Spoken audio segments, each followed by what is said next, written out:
washes up at some point in Rangoon, and becomes a Buddhist monk, and quite a celebrity Buddhist monk up to about 1913 or thereabouts. So there's a kind of 13, 14-year period in which he is one of the best known Buddhists, full stop, really, on a global scale. Well, welcome to the Mindful Cranks, where using your mind is not necessarily a bad thing, and where being cranky can actually be mindful. Let's crank it up. In this episode, I spoke with Laurence Cox about his new book, The Irish Buddhist, The Forgotten Monk Who Faced Down the British Empire, which was just published by Oxford University Press. We talk a lot about this very obscure figure, Dhammaloka, who was perhaps one of the first Western ordained monks in his travels through Burma, as well as many other parts of Asia. He's a really interesting figure, and Laurence does a fabulous job of taking us through the timeline of Dhammaloka, his travels as a hobo and as a sailor, his vehement anti-colonialist stance towards the British Empire, and just how important he was to not only Burmese nationalism and the revival movements that were happening at that time, but he's an interesting figure because he really defies this kind of civilizing mission of colonialism. It's not just the British elites who brought Buddhist modernism to the West. People like Dhammaloka, an Irish working class person who, with his radicalism and his politics, his social activism, was really quite seminal in bringing about this sort of revolution in Burma. It's a very interesting story, and I think you'll enjoy this episode. Laurence Cox is a longtime social movement activist who's been practicing Buddhism for some time. He's involved in many different movement struggles in Ireland, and he's been part of the Buddhist-based Ulex activist training center in Catalonia. He's also an Associate Professor of Sociology at the National University of Ireland, Maynooth.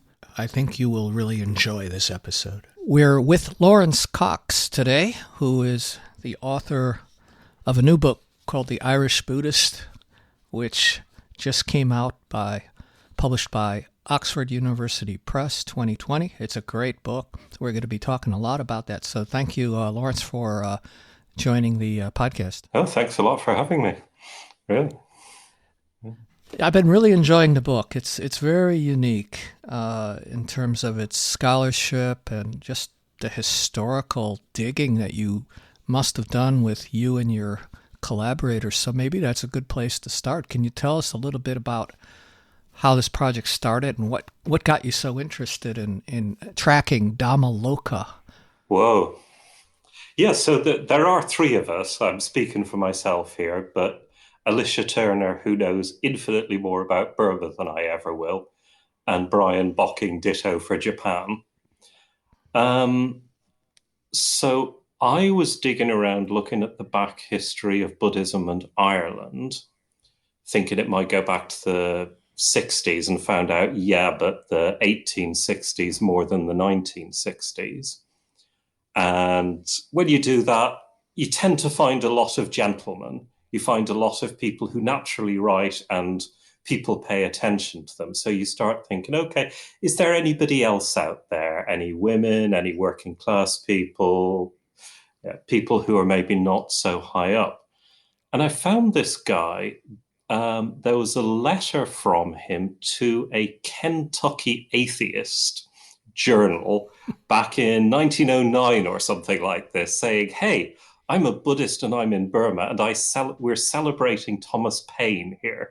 We think Thomas Paine is brilliant. And I thought, reading this in the age of the internet, I thought this guy's a sock puppet. He's been invented by this Kentucky atheist who wants a nice, convenient Buddhist to prop up his story. And then eventually found, thanks to the wonders of eBay, an actual envelope from this guy. Went, okay, he was real, right? This is postmarked Rangoon. Okay. And started digging into it. Well, that's really interesting. And what's your academic background? How do you come at this? So I study social movements. I'm an activist and I research working class community activism, anti-capitalist movements, and so on. And there was this little period I was starting to look at the history of Buddhism because, that it gets a bit grim, it gets a bit conflictual. And there was a little part of me that fell into the Western Buddhist idea of thinking, something nice and peaceful and serene. And of course, what you find out is that the periods when Westerners encountered Buddhism in Asia were the periods of colonialism and the Vietnam War, and that the history of Buddhism in Asia is actually drenched in blood. You go, okay. It's a bit of a reality check there. Yeah, that certainly was an extremely important time. I mean, exactly as you're saying, in terms of the context of empire and imperialism and British Western colonialism and many religious studies and historians, as well as I think Buddhist study scholars, have referred to this seminal period as the emergence of Buddhist modernism. But from reading your book, I took away a really much more complex understanding based on the fact that you were tracking this really interesting character. What was his Irish name? We think Laurence Cox, right? We think because working men in this period often changed their name if they fell foul of the law. He wasn't unusual in having, at least 5 aliases that we know about. And this little gap in his biography of about 25 years. That's not totally uncommon for the period. It's not what you're going to get from the great figures of Buddhist textual production, of course. They weren't on the wrong side of the law. So maybe we can open up this whole dialogue by, because we've been tossing the name Dhammaloka around. So just who was Dhammaloka? Okay, so this guy probably was born around 1856 in Dublin. He's a young emigrant. He works his way across the Atlantic to New York, up and down the East Coast. Then he's a hobo across the states, Chicago, Montana, California, winds up in San Francisco, sails backwards and forwards across the Pacific, washes up at some point in Rangoon, and becomes a Buddhist monk. And quite a celebrity Buddhist monk up to about 1913 or thereabouts. So there's a kind of 13, 14-year period in which he is one of the best known Buddhists, full stop, really, on a global scale. I just couldn't believe just how he traveled in so many places. I mean, Chicago, that's where I was born. So when I saw Chicago, I was like, wow. And in San Francisco, and he was a sailor too, right? He was a working sailor. Yeah. These were the people who made global capitalism happen. Somebody actually had to get the stuff and the people from A to B. And, hobo we now think of as this very derogatory term. It wasn't. They were migrant skilled workers. They turned up somewhere. They found some work they could do. If that work ran out, they moved on, which is what capitalism was doing at the same time. And the people in the top hats depended on these people to get them there.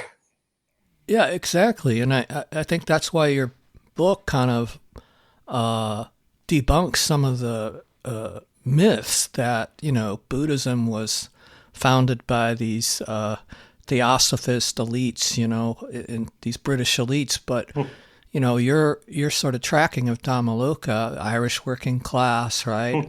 Deeply, he was deeply political in many ways, anti-colonialist. Yeah. And so maybe that brings up the question, what role do you think, or were you able to track any of his Irish heritage politics and how that may have played into his politics, given that Ireland at that time also was under British rule too? That's right. There's this big empire that spans the world, and that the people who run it are very proud of, and the people under it are also kind of aware that it's a big place and challenging it in various ways.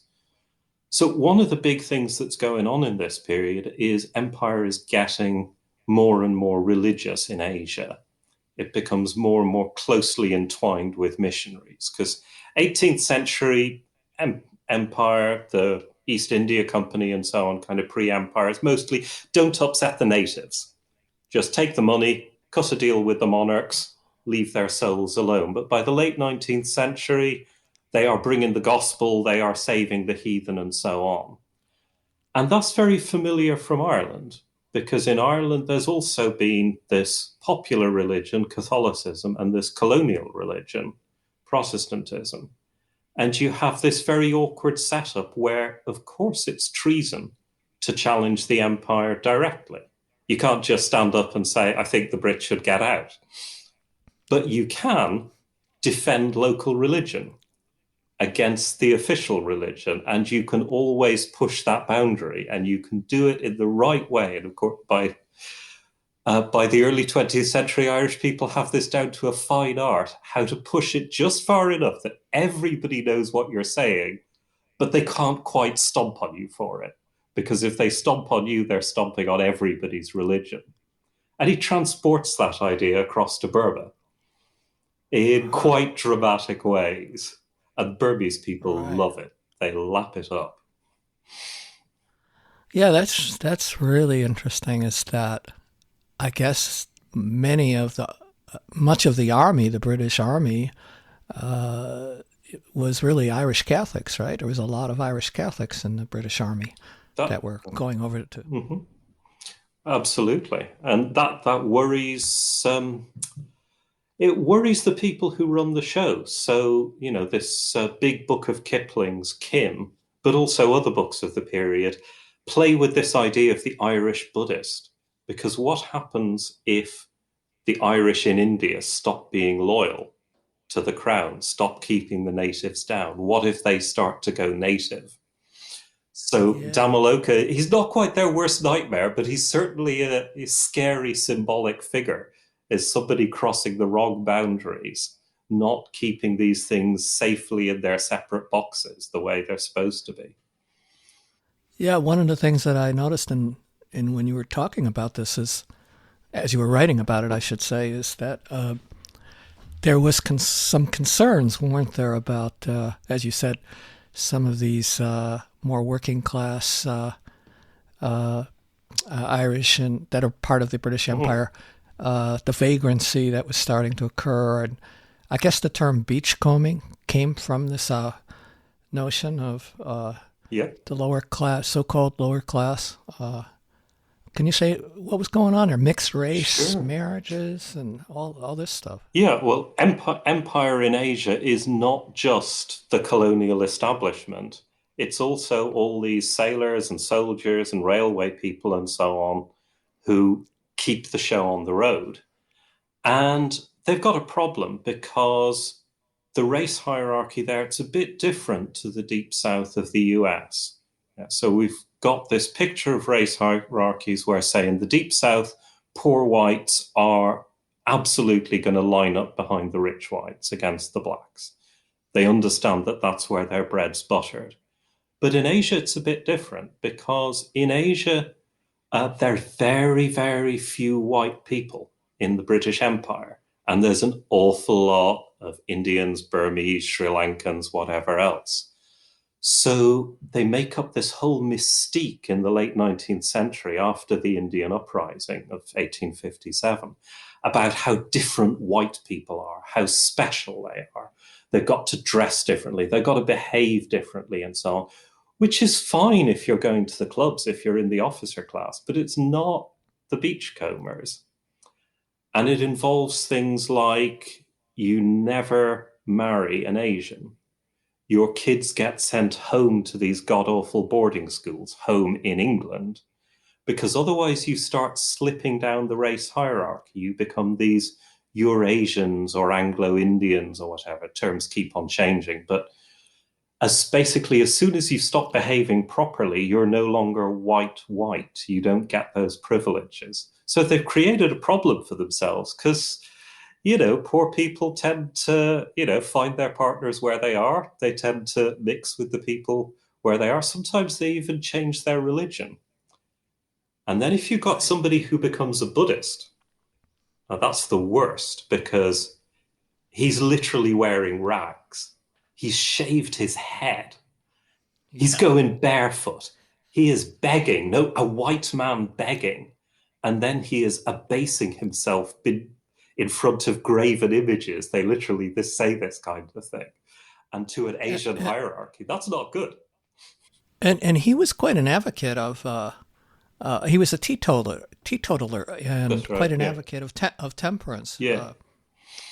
That sort of went against the grain in many ways too, didn't it? Well, what are you going to do at the club if not drink and tell silly stories? Yeah, sure. One thing that also struck me from reading your book is just how multi-ethnic Burma was at the time of Dhammaloka. And you bring up quite a bit in the book his main monastery, Tavoy Monastery, that's right, in Rangoon. And can you tell us why Tavoy Monastery played such a major role? Sure. So these days, right, we tend to think of Asian Buddhism as somehow ethnically pure, that there's a pure Sri Lankan Buddhism, a pure Burmese Buddhism, a pure Japanese Buddhism. But empire mixes people around hugely, and these are all port cities. They've always been mixed. So Tavoy is a port city. It's down the coast from Rangoon. And there are Tavoy people in Rangoon with their monastery, in Bangkok with their monastery where he goes, in Penang with their monastery where he goes. And these places, they're near the docks. They've got, so we find Black American sailors turning up there, Chinese and Indians turning up. It's not exactly the pure Burmese kind of homogeneity that we might imagine. And that's very much his people. So the merchants, the sailors, the casual laborers, about half the population of Rangoon at this point is Indian. Yeah?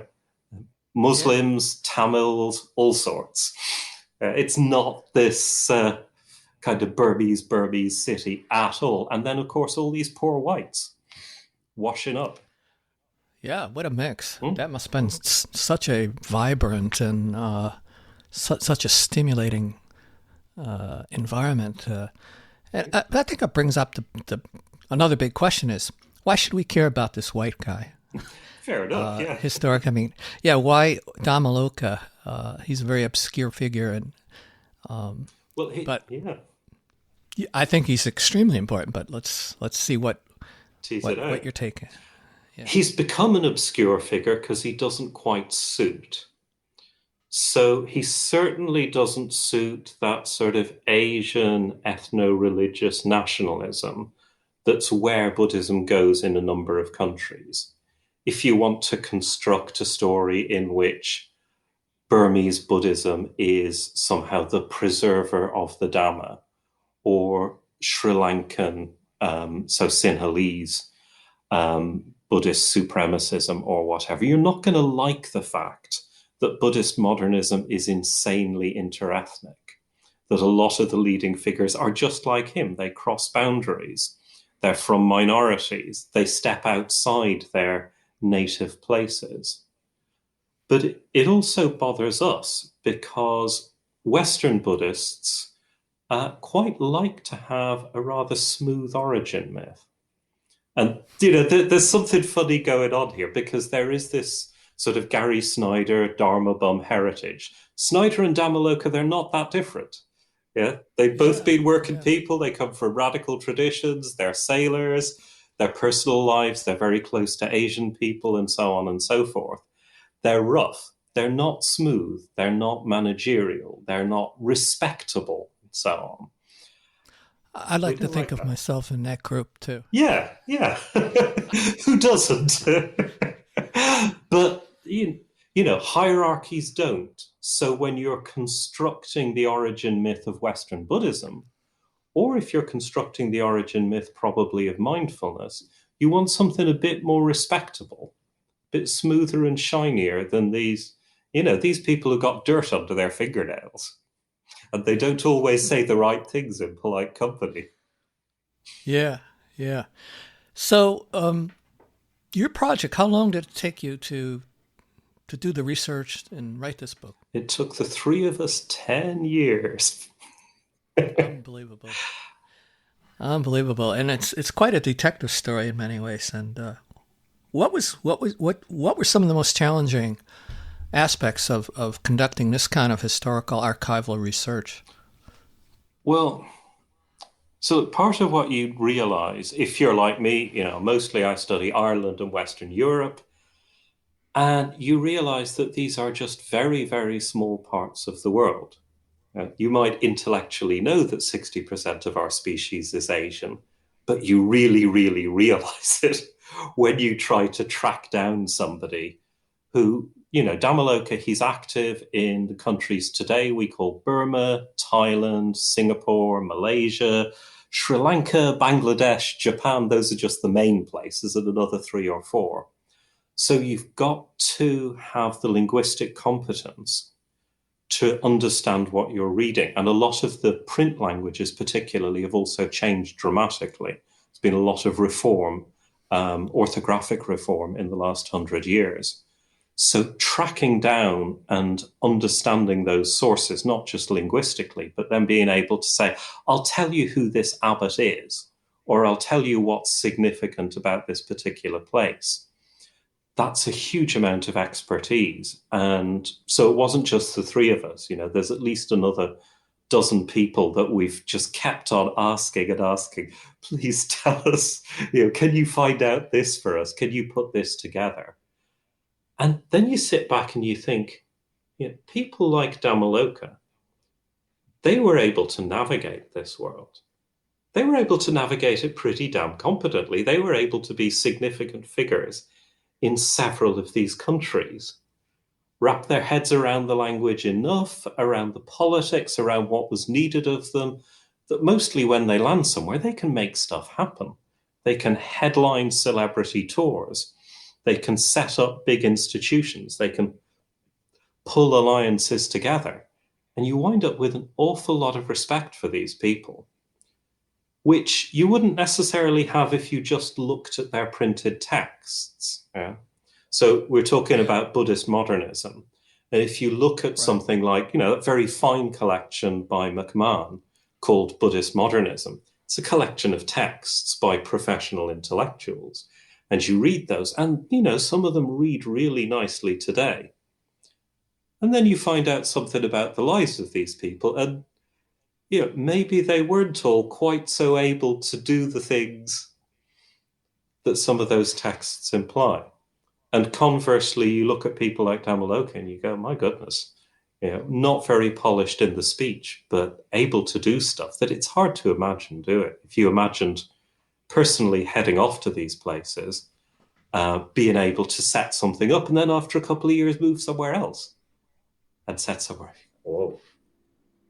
That's actually really impressive. Yeah, he is impressive, and I think you kind of alluded to the point that his Irish radicalism and outspokenness didn't really fit the image of a typical serene Asian monk. And so maybe it's good to kind of paint a little timeline here. And I found it interesting that he first immigrated. I mean, he went from Ireland to the United States, right? And landed up in Chicago after the Great Chicago Fire of 1871, which every student in Chicago learns, as I did. And so how did he come to Buddhism? What was the juncture for that? What did you learn about that? It's not obvious. Uh huh. Um, so I think there's two things going on there. One is his own life has been a mess. Yeah, he's been knocked around. He's been probably an alcoholic, maybe in and out of jail. He's missed out on having an education through no fault of his own. He left school about 12 to work. So he feels a real need for that. And there is this kind of adult learner joy in talking about going to the monastery, reading, learning languages, understanding things, and finally having a really organized, moral, upright life. He really likes that. But you also get the impression he really, really loved the people he met. And that's the big other thing that's going on. Because that history you talk about, he crosses one ethnic frontier after another. So this is the period when the Irish are becoming white. If you go from Dublin to Liverpool, as he first does, there's these Catholic versus Protestant riots, Irish versus English. And then New York is getting very ethnically divided at this point. The hobo life is a lot of Irish versus blacks in the aftermath of the Civil War. And then he goes through the territory of the Indian Wars, the territory in California where Irish and Chinese coolies are battling. And there's race riots about the ethnic makeup of the ships he travels on. So somewhere along that line, he makes the choice, no, I'm not going to just stick together with the Catholic Irish to get a job and have people pat me on the back. And by the time he lands in Rangoon, he likes the people that he meets. He gets on with people. He tells them stories. He makes connections. And this is one of the things that really sets him off from your typical Western Buddhist of that period, who is kind of a sort of, cosplaying, LARPing gentleman, not to put too fine a point on it. There's a Western gentleman in drag. That's part of what's going on in this appropriation, the Orientalist appropriation of Buddhism on Western terms. Dhammaloka isn't doing that. Dhammaloka is being a proper Buddhist monk, and people love it. He does all the right things. He goes on his arm rounds. He preaches in the proper way, more or less. He behaves the way a Buddhist monk is supposed to behave. And this is what people respond to, actually. And his ordination came, shortly after the fall of fall of the monarchy? So the monarchies, there's three Anglo-Burmese wars. The last one's 1885. There's a really nasty counter-insurgency campaign up to about 1889. So just a decade later, he gets ordained. Yeah, and he's getting ordained not just by some of the folks from the Tavoy Monastery, but by some of the most senior and respected sayadaws in Burma.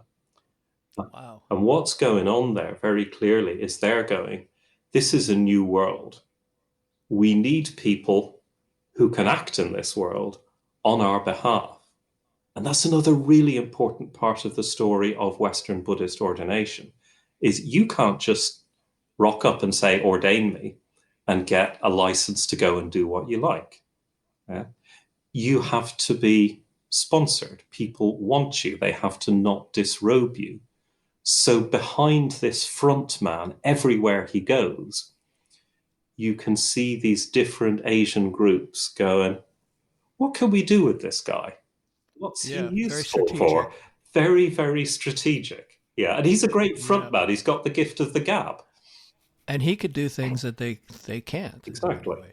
He can engage in all sorts of polemics that would be totally out of character for them, but he loves letters to the newspapers. He would be a demon on social media. He's that kind of guy. Yeah, he made use of a lot of the newspapers in Burma, right? The English print ones. Well, that's the ones that have survived. But, you get the impression he is out there more generally. He's publishing in Burmese as well. But the stuff that survived 100 years later to be digitized and so on, that's what we can work with most easily, right? And he also contacted and had a communication with Anagarika Dharmapala as well, right? The founder of the Mahabodhi Society. Well, not just that, he headlines a tour for the guy, which Oh, wow. is like kind of Spinal Tap on tour, I have to say, Yeah. because we get Dharmapala's diaries behind the scenes, and you can see, so Dharmapala's called him over, come and do a tour for me. Yeah, speak in defense of Buddhism, because there's a big conflict going on here. And after a while, Dharmapala's go, God, this guy's hard work. There's Christians running counter lectures, sending in people with tom-tom drums into the talks. The police are keeping an eye on it. There's a threat of bringing in laws to shut it down. It really Wow. is, rock tour circa 1973, everything bar the TV thrown out of the window. And he drew a lot on Western atheist ideas in his critiques, right? That's right, because this period, empire's got to justify itself. Empire tells people, not just Sri Lankans and Indians and Burmese and so on, but it also tells people back home who are not necessarily pro-imperial. There's a lot of anti-imperial sentiment in a city like London, regular demonstrations and so on, when there's a colonial war going on. It's saying, well, we're bringing education, we're bringing health, we're bringing women's rights, we're bringing science, we're bringing the gospel. So all of that sense of this wonderful Western civilizing mission, which wouldn't be out of place in Afghanistan earlier this, in the current century, all these wonderful things we're bringing along with the bombs. And here you've got this white guy who, firstly, he's gone to the other side. So the missionaries are trying to convert Asians, but here's a white guy who's gone over to the Buddhist side. And secondly, he can actually take on the Christians and he can say, well, look, this Bible of yours, it doesn't really make very much scientific sense, does it? And this Old Testament God of yours, he's a pretty violent guy, isn't he? And, if we look at what's happening with Christianity in Europe in the early 20th century, it's not really doing so well either. So, that lands with quite a thud in this world. Yeah, that is really, really interesting.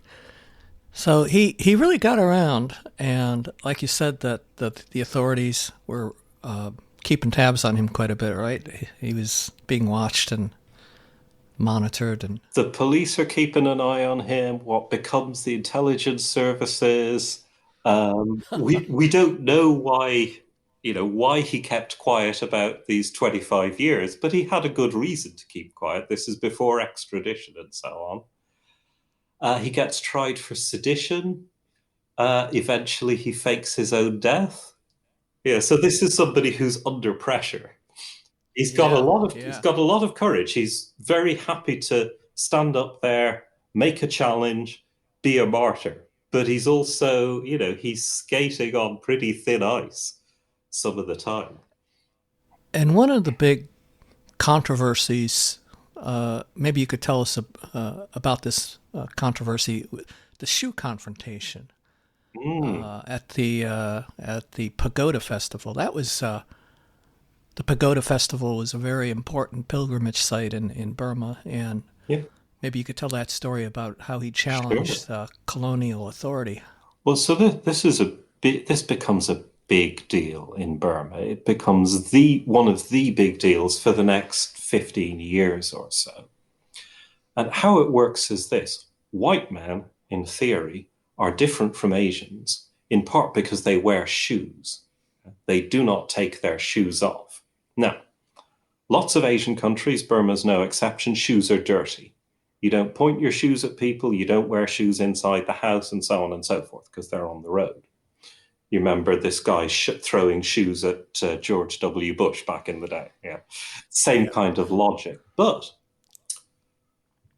Europeans, not just soldiers and police, but also tourists, come walking right onto the pagodas in their shoes, because it would be so demeaning for them to have to take their shoes off, lower themselves to the level of the natives. But it's extraordinarily offensive, because a pagoda in Burma, the whole territory of it is on top of a relic of the Buddha. So you're literally walking your dirty shoes on top of the Buddha. This is not polite behavior.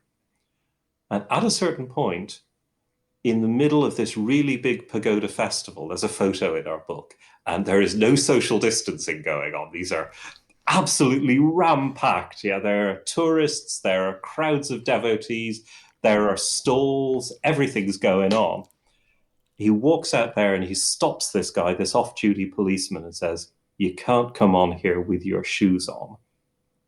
And time sort of slows down, because he's put his finger right on a point that it's very hard to argue with, but it's very hard for the colonial authorities to give up on.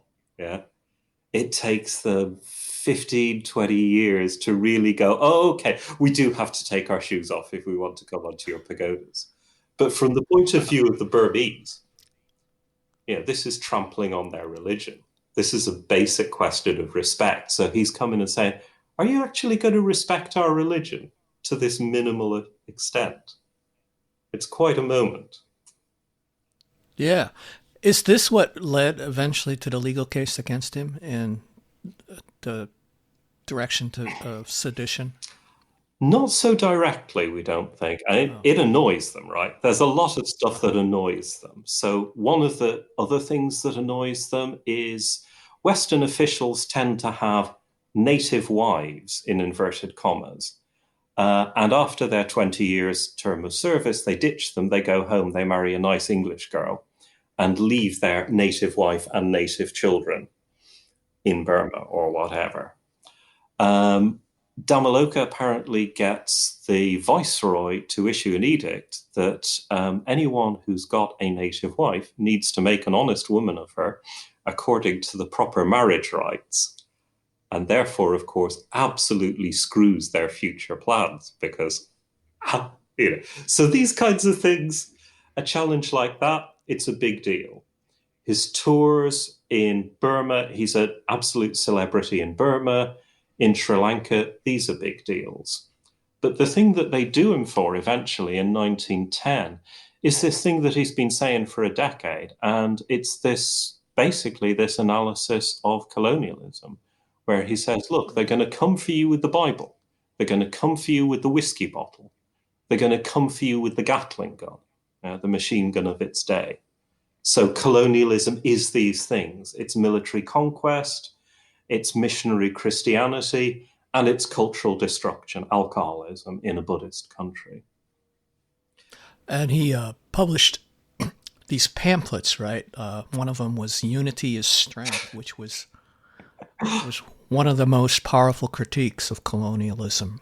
Is that correct? All sorts of pamphlets. Now, we've only got some of them because they are printed on cheap paper, but seemingly they were selling them at every pagoda in Burma at a certain point. People are really selling these things, buying them, not necessarily reading them, but certainly keeping them in their homes and challenging Christian missionaries, because this had been missionary turf. They'd turn up on a festival and start giving out their, sort of Jesus saves you things. So he's churning this stuff out. And there's a kind of rock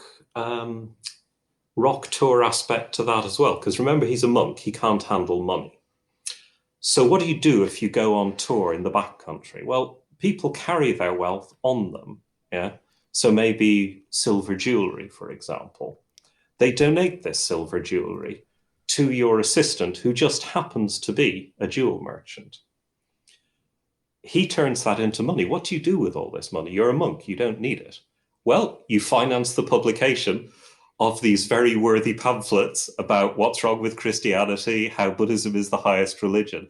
And then you get all these people actively going out there on the festival days, on the market days, selling these pamphlets. So there's this whole organization going on. Yeah, he was quite a social activist. It's remarkable that, really, as you note in the book, that even a newspaper in Baltimore was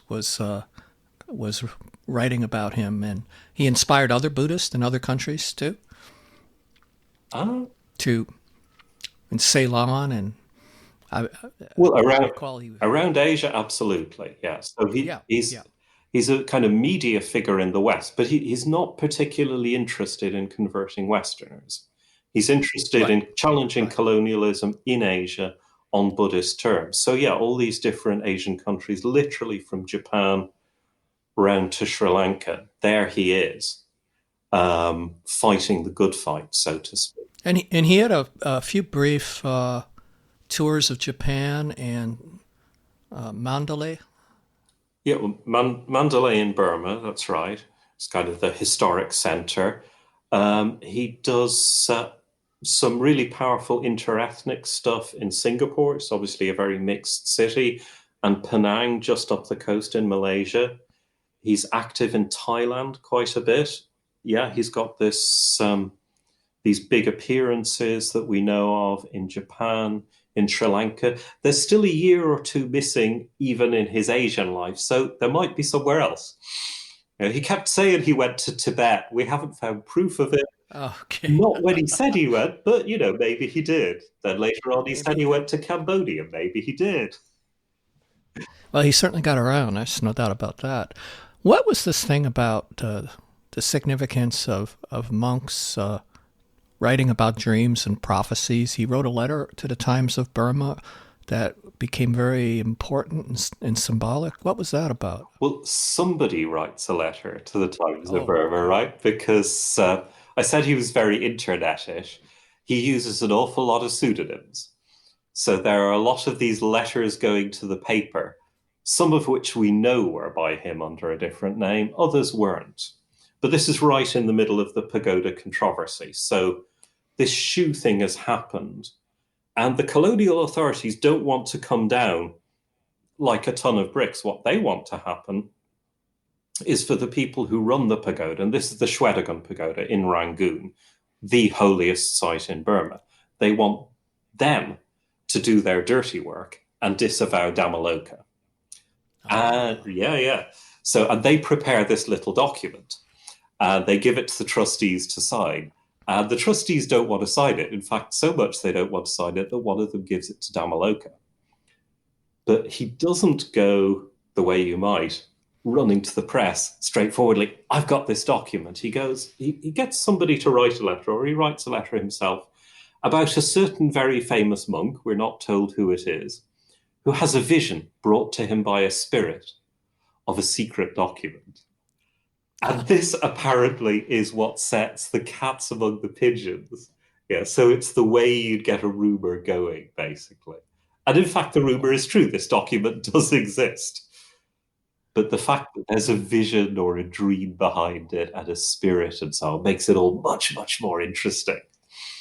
Yeah, so very, kind of 21st century playing with how do you communicate stuff? How do you get a message out there?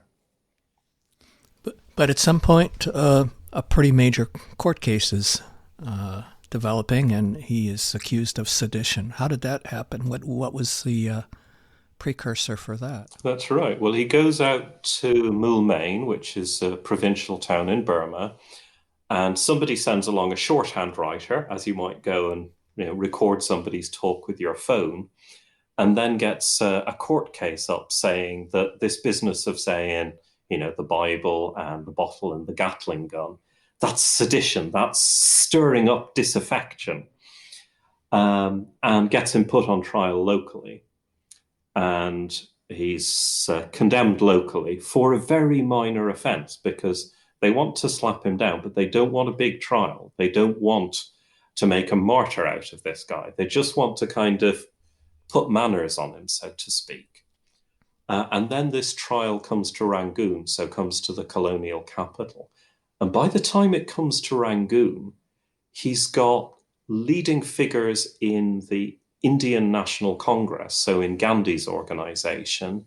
He's got leading Burmese nationalists. The whole of the Indian bazaar shuts down, the Chinese bazaar shuts down, the cinema devotes 2 days of takings to his defense fund. People bring him in procession as though he was a member of the royal family or something like this to the courtroom. So it's a big deal. Yeah, they have to, they fill the streets, certainly in Moulmein, with soldiers, and both times they have to push the court date. They have to go, oh, we'd better defer this trial. Yeah. So the colonial authorities, they can't be seen to back down. But with that kind of show of support, they really can't do too much. So they bind him over to keep the peace, which means his friends have to put up guarantees as if you were on bail or something like this for his good behavior for a year. And he's not allowed to do anything that might step over the line. And then a year and a day after that sentence, he leaves Burma and he never comes back. And we're not quite sure why. Because, like I say, he doesn't mind skating close to the line. It's not quite clear, maybe somebody had conveyed some more aggressive threats privately. Maybe that bit of 25 years of his past, maybe they'd caught up with him. Or maybe... And so... go on. So he flees Burma to Australia? He goes to Australia, and then this letter appears saying, there's this really weird character called Dhammaloka, this is coming from Melbourne, who says he was a Buddhist monk, and he's died here, probably because he was going around everywhere barefoot. And if anybody'd like his effects, send me an address and I'll crate them up and send them on, supposedly from the proprietor of this hotel. So this news gets around and people start publishing obituaries of the guy. And then a month or two later, he pops up and he goes, I'm not dead. Oh, wow. And it must have been him who did this, with no reason to believe that anybody else would have done that. But he's not faking his death to disappear. So there's clearly stuff going on beneath the scenes that we just can't follow. And then he leaves. So that's him back in Singapore saying to the newspapers, I'm here, I'm alive. You can see that. And he kind of disappears for another, 9 months or so. Says he was in Cambodia teaching the king. Maybe he was, maybe he wasn't. Turns up back again in Singapore, and disappears. He's supposed to be coming to Sri Lanka, Ceylon again to do another tour for Dhammaloka. But that's the last we hear of him. So who knows what happened? Well, the mystery of Dhammaloka, right? Absolutely, yeah. Well, it's quite a story, and I think it's really important because I think you paint a picture, as we've been saying, that this whole idea of Buddhist modernism is not as smooth and as shiny and as pure as some of the other scholarship has portrayed it as. And so I think your work kind of disrupts that image in many ways and offers kind of a different history of the fragility of empire in many ways. Is that sort of what you felt? I think so. I think what I'd say is the thing that we think of as Buddhist modernism, it's an answer to a question. And very often when we're appropriating it in the West in various ways, we appropriate the answer and we forget the question. And, yeah. Yeah, I think that, it's like we get the answer we want, right? We interpret it within this, look, we're in this very provincial little world, right? Americans are maybe 5% of the world's population. Irish people, it's hardly worth calculating. Most of the world is there in Asia. And the biggest single historical change of the 20th century is that Asia and Africa go from being imperial possessions to independent nation states. Yeah? That's the biggest single change from below. It affects far more people than anything else, than the Russian Revolution in terms of numbers of people. It's huge. And Buddhists are right there in many, many different ways. in Sri Lanka, in Burma, in Japan, in China, in Vietnam, of course. They are part and parcel of this process. And Buddhism is this thing that apparently connects up all of these different countries around the sea coast of Asia. So when people are coming up with Buddhist modernism in the late 19th, early 20th century, they've got a really big question, which is what the hell does the future look like? What does it look like for us? And who is this us? Because it's not clear that the answer is an independent Burmese nation state. The British Empire is much bigger than that. Or in a country like India, what had preceded the British Empire was much more fragmented.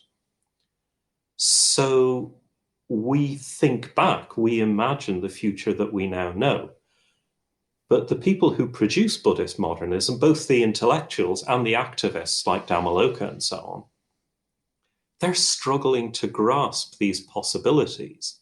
And these different Asian groups, like I was saying about the Burmese Sangha, or there's this Chinese businessman in Singapore, for example, or these modernists in Japan, or Dharmapala in Sri Lanka, they're all wrestling with where is the future, and they are using Buddhism as a language to try and think about what is the future.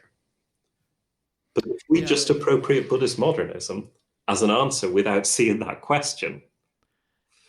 Yeah, I think you make the point, too, in some of your other writing that Eastern cultures survived colonialism because they had a written history, they had a theology, a literature, art, schools, libraries. So, it really was a challenge to colonialism in that respect. But I think that's a really important issue that you bring up. Is, with Buddhist modernism, some people have called it Protestant Buddhism. So we kind of found what we were looking for. And it's almost our own reflection superimposed back in some ways. And with Protestantism and Romanticism on the one side, maybe seeing the Theravada tradition as kind of a science of mind, right? Rational, compatible with science. And then on the other, in Japan, we sort of have a modernist Zen where, that's the irrational and the mystical. Do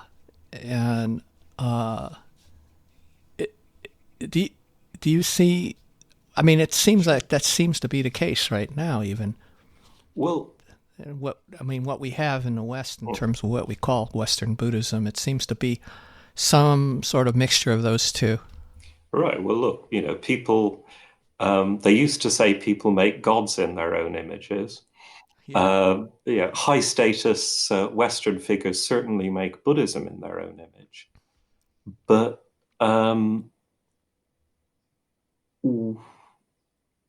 I think the big thing that I've taken away from this personally, as somebody who had previously studied Buddhism in Ireland a lot, is just to see how much those discourses are the tip of the iceberg. Of course, it's perfectly true. Asian intellectuals in the late 19th, early 20th century, they are global intellectuals. They travel globally. They read multiple languages. They are trying to speak back to the West as well as trying to forge a new language to speak in Asia for modernity. Of course, that's the case.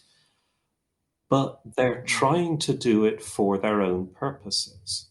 So you see, for example, in India, quite a lot of Indian intellectuals jump backwards and forwards between Buddhism and Marxism. And why they're doing that is they go, well, so Buddhism is clearly not Western and it's not Christian. It's firmly located in India. It's older than Christianity. They believe at this point, Westerners and Asians, that there are more Buddhists than Christians. It's not true, but it's believed. So, well, maybe that's possible. Or there's this thing, Marxism. Well, that's a non-capitalist kind of modernity. And the West doesn't like that either. And then there are these peasant revolutions. So if we just saw Marxism there or Buddhism, without seeing the Indian intellectuals who are going, what could we do with these things? What are these good for? Can we shape a future using either of these? Can we shape a future using Gandhi's language? Can we shape a future using Nehru's language? And it's not different for the Japanese, yeah? So after the Meiji, Japan sends these delegations to Western Europe to go, how does this religion stuff work? What is a religion anyway? When you talk about relations between the church and the state, what do you mean? Because that made no sense in 1850. So how are we going to do this in Japan? And is it different in Germany to Britain? So there's a lot of rethinking going on there. Sorry. No, that's fine. Yeah, in one of your other writings, you talk about religion in the age of the mobile phone. I like that. And two dominant responses has been, well, on the one hand, we become fundamentalist, we become defensive and rigid and retreat into our own little kind of enclave, or we have this religion for high street, or for the mainstream capitalist economy. And but you kind of explore the idea, well, is there a third alternative, or maybe even more, that is not limited to those two polar kind of responses? And what's your thinking on that? Well, are we inventing it as we go along? Well, I mean, of course we are, right? And we're inventing it for our own purposes, which there are multiple different purposes. There isn't this homogenous West. Right. Here are we having this conversation about what might be wrong with mindfulness or Western Buddhism or whatever. But look, something like a Buddhist statue or a meditation technique or a text, you can take it out of context and make a commodity out of it. And then anybody can stick it on their mantelpiece or go off and practice it in their management meetings, or read the text and write a very erudite commentary on it. Or you can have it embedded in something much more coherent, which is not necessarily a fundamentalist something. But to take up a theme that I think you talk about quite a lot in your own work, to embed meditation practices in ethics, for example, within a wider sense of a good life, a life for the good, or to embed a text within these political purposes, which could be those Asian purposes, but they could also be those Western purposes. Are we trying to help people just adapt to capitalism as it is? Or are we more maybe in that Gary Snyder mode, as it was, or whatever, trying to disrupt a particular Western way of life? And you can't read that from the item. Yeah. You can do lots of different things. The item is empty, more or less. It's got a shape, but it's not. It doesn't have an essence. Yeah. Right. Yeah. So what are you working on now? Any new projects or ideas or interests? This is a major 10-year plus project that must feel really good about get closure on this. Well, we don't have closure on Dhammaloka yet, because we still don't know. Well, yeah, but you got the book out. We'll. He is washing around once again, and people start to come back to us saying, "Oh, I found this, or I found that, or did you know this, or whatever." It was never the only thing that I'm doing. Yeah, a lot of the stuff that I do is publishing activist theory in social movements. And training activists. And that's the big thing that I'm really doing more of. Yeah, you're part of that. Is it called Ulex? That's right, Ulex? Yeah. One of our colleagues, Paula Haddock, is part of that. Okay. We'll be interviewing her actually very, very soon. Oh, I'll listen out for that. Yeah. So tell us a little bit about that. What is that about? Is integrating some Buddhist practices within the social activist training, or? Yeah, so I mean, it started out as a bunch of Buddhists saying, okay, we want to do more kind of earth-focused, nature-focused practice, which is more of a challenge in Europe. There's not much wilderness, right? It's a very lived environment. So they set up this thing, Eco Dharma, and they found then that offering sort of sustainability, resilience practices to activists, so to people who were doing maybe direct action for environmental issues or who are fighting for LGBTQ rights in Eastern Europe, that people really, really needed those skills, not in order to be able to go back and become good little managerial cogs in the machine, but actually to challenge the machine. Like some of the stuff I think that Katie Lonk and the people in BPF do that you've had on the show. And increasingly, yeah, we've been working with activists across just a much broader range of stuff and not doing it only as Buddhists.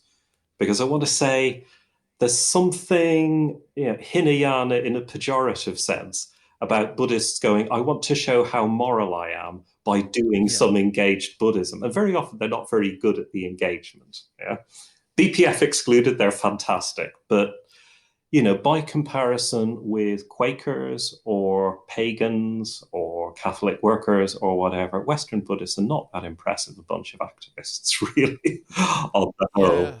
Yeah, you're right. Quakers, yeah, for sure. Yeah. So you've got to be good at the activism stuff.